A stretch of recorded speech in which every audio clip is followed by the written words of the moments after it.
салом алейкум дӯстони гиромӣ. навори имрӯзаи мо бахшида шудааст ба захираи интернети плейбаз ва махсусан бахши он тривия. ин яке аз намудҳои тестҳо мебошад ки дар тривия мо метавонем созем. пеш аз ҳама ба сомонаи плейбаз мегузарем ва вориди сомона мегардем. дар бахши create тривияро интихоб мекунем.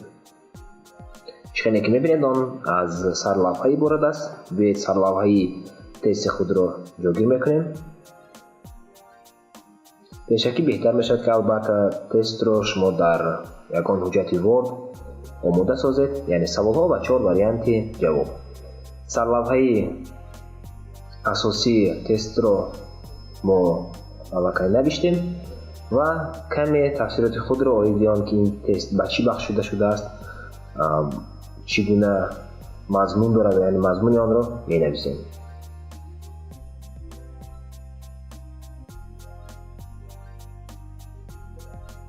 дар назди сарлавҳа ҷои махсус барои акс иборат аст. акси асосии тест. клик to add photo пахш карда яке аз аксҳоро интихоб мекунем ки мазмунан ба мавзӯи тести мо мувофиқ бошад. тест бахшида шудааст ба истиқлолияти ҷумҳурии тоҷикистон ва қасри миллатро ман интихоб мекунам, яъне фикр мекунам ки ин ба маврид аст ва ба мавзӯи мо мувофиқ бошад. бо пахш кардани тумачаи дан акс ҷойгир мешавад. ва чхеле ки мебинед дар қисми рост махсусан акс барои фейсбук аст. вақте ки шумо дар фейсбук мегузоред ин тестро, пас дар онҷо маҳз ҳамин акс истифода бурда мешавад. ва дар қисми поёнӣ ҷои ворид кардани савол аст. click to add photo боз ҳам барои ворид кардани акс хизмат мекунад, яъне ҳар як савол метавонад аз новбаста дар шакли матни аз савол иборат бошад ва инчунин акси махсуси худро дошта бошад. ва дар зери он акс мо саволро ҷойгир мекунем. азбаски тести мо аз 4 вариант иборат аст. add answer ба мо хизмат мекунад барои ҷой додани 4 варианти ҷавоб. агар дар он танҳо 2 вариант бошад ба таври автоматик пешниҳод гардад, пас шумо метавонед ба воситаи тумачаи add answer боз якчанд варианти дигар дохил кунед. айниҳол мо 4 вариантро дохил мекунем ва ҳар як вариантро ман имрӯз дар шакли акс, дар шакли графикӣ пешакӣ сохта омода кардаам ва танҳо ба он ворид мекунем. албатта дар зери ҳар як акс инчунин шумо метавонед дар шакли матн низ ҷавоби худро ҷойгир кунед. ҳозир чхеле ки мебинед дар зери ҳар як акс майдончаи махсуси enter text мавҷуд аст. дар он метавонед матни онро низ матни ҷавоботонро ҷой диҳед. correct answer танҳо он дар зери он ҷавобе интихоб карда мешавад ки он ҷавоби дуруст аст. чхеле ки дидед 2021 ҷавоби дуруст аст барои саволи аввали мо. ва дар назди бахши question бахши result низ ҷой дода шудааст. онро интихоб мекунем ва акси навбатиро, дигар аксро метавонем интихоб кунем ё ки акси ҳамон аксро танҳо боз калонтар карда ҷой диҳем то ки каме беш фарқ кунад. type your caption маънои онро дорад ки каме шарҳи худро оиди ҷавоби дуруст шумо бояд ҷой диҳед, яъне ҳангоме ки ҷавоби дуруст дода мешавад, пас ҳамин акси навбатӣ бо ҷавоби шумо нишон дода мешавад ба хонандагони шумо.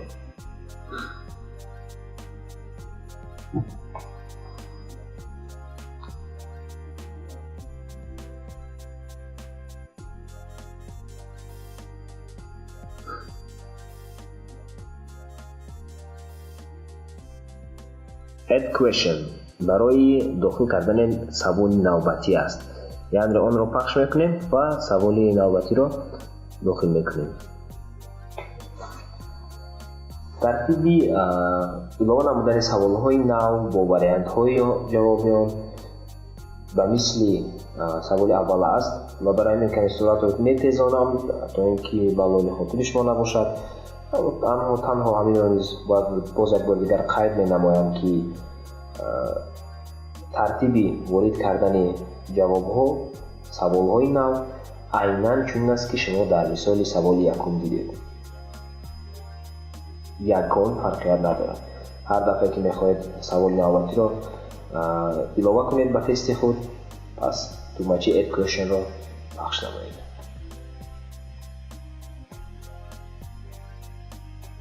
тести имрӯзаи мо аз якчанд саволҳо иборат аст ва ҳар як савол 4 варианти ҷавоб дорад, ки яке аз онҳо дуруст аст.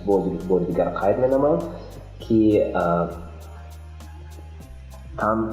correct answer-ро танҳо дар зери он варианти ҷавобе интихоб кунед, ки он варианти дуруст бошад. агар фарз кардем шумо ягон тест месозед, ки якчанд варианти ҷавоби он дуруст аст, пас метавонед албатта дар зери ҳамон якчанд варианте, ки дуруст аст, correct answer-ро интихоб кунед.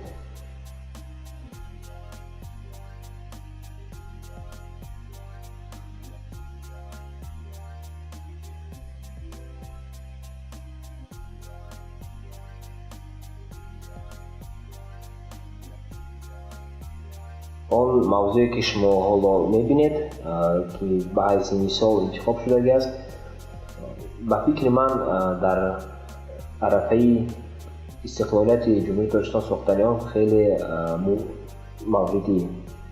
ба маврид буд ва метавонам инчунин илова намоям, ки дар яке аз тренингҳо ман ба иштирокчиҳон пешниҳод намудам, ки ба саволҳо ҷавоб диҳанд, яъне ба таври гурӯҳӣ ҷавоб диҳанд.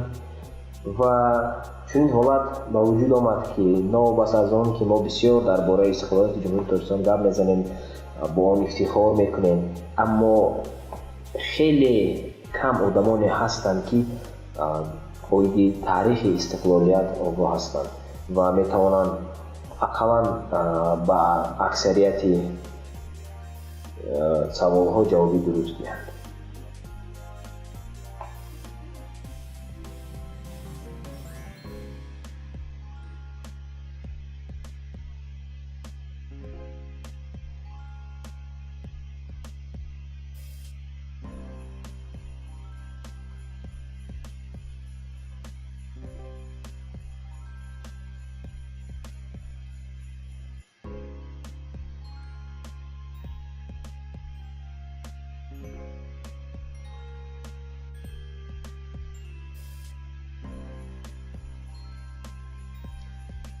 ва ниҳоятан мегузарем ба натиҷаҳо. чихеле ки мебинед, ман натиҷаҳои тестро низ пешакӣ дар ҳуҷҷати Word омода кардам ва танҳо инро қайд кардан лозим аст, ки дар шакли матн на зиёда аз 80 ҳарф ё ман рамз ворид кардан мумкин аст ва аз ҳамин сабаб беҳтар мешавад, ки пешакӣ шумо матни ҷавоби худро барои ин бахши триггер, тестҳои триггер омода созед. яъне ҳаракат кунед, ки ҷавоби шумо на зиёда аз 80 рамзро дар бар гирад. метавонад ҳарфҳо ва рақамҳо бошанд.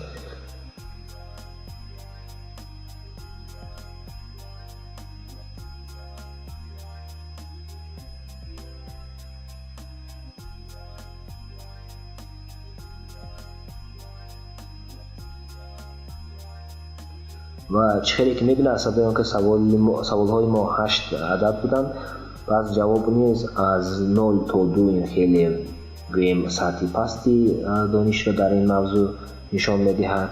3 4 5 6 ва 7 8 яъне дутоги савол, яъне саволи дуруст, ҷавоби дуруст ба саволҳо нишон дода шудааст ва вобаста аз миқдори ҷавобҳои дуруст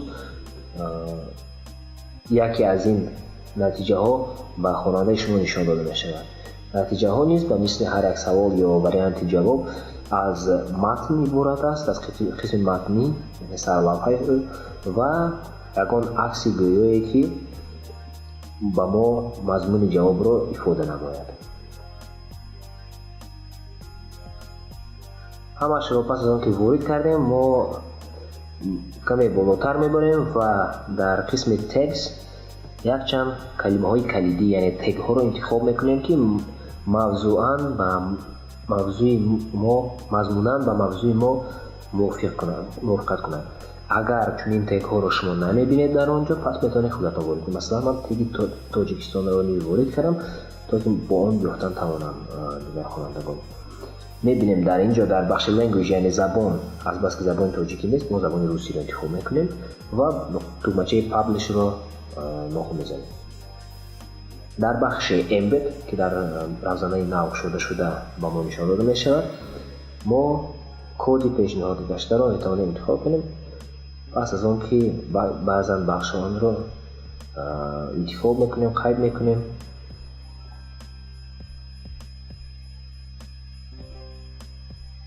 кодро дар сомонаи худ ҷойгир мекунем ва биёед мебинем ки тести мо дар новобаста дар сомонаи мо чӣ гуна шакл намуд дорад.